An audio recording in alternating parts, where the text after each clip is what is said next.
Elizabeth stood at the north window in her bedroom, humming an old song and watching the workmen at the barn. They had started with the east side, carefully pulling the heart pine boards from their beams, removing the hand-forged nails and stacking the boards in neat piles. She had to admire the fastidious way they saved everything, including the nails, which were gathered in a big plastic pail.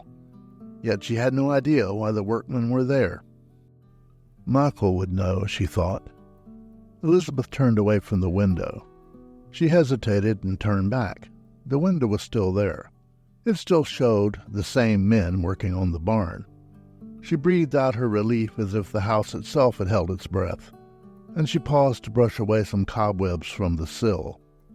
Things had taken to shifting, she guessed, was the best word for it. Elizabeth did not remember when it began. Time was another thing that tended to shift. The staircase creaked as she descended. She wondered if that creaking was mere courtesy. She had never been a large woman, and now there was even less of her.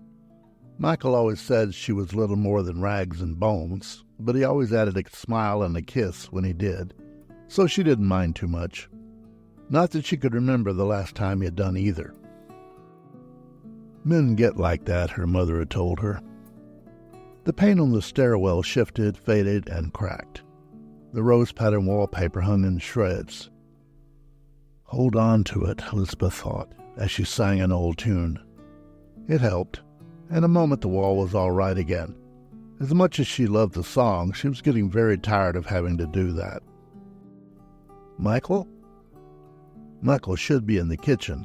She was all over the house, cleaning, holding things together. But Michael was always in the kitchen, having a last cup of coffee before the morning's work.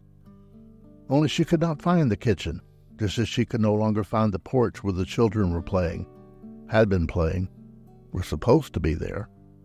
No, the porch was gone. There was nothing to hold on to, nothing to make it right again. They just weren't there. The workmen had finished at the barn. Now they were in the house. She refused to see them, but sometimes, despite herself, she could hear them. There are a few architectural elements we can salvage, some beams and planking, not much else. They were talking about her home, the collage of wood and memories that was her life. It didn't need salvaging, it needed to be left alone. But that wasn't possible, was it? Michael was gone. The children were gone. Now the house itself was leaving her. Nail by nail, board by board, she felt it slipping away. The stairs were gone when she went back, but she didn't really need them now. She remembered the way to her special room, the one that had been her own. Her Victrola was there, and she played all her favorite old songs until there was no one left to remember them.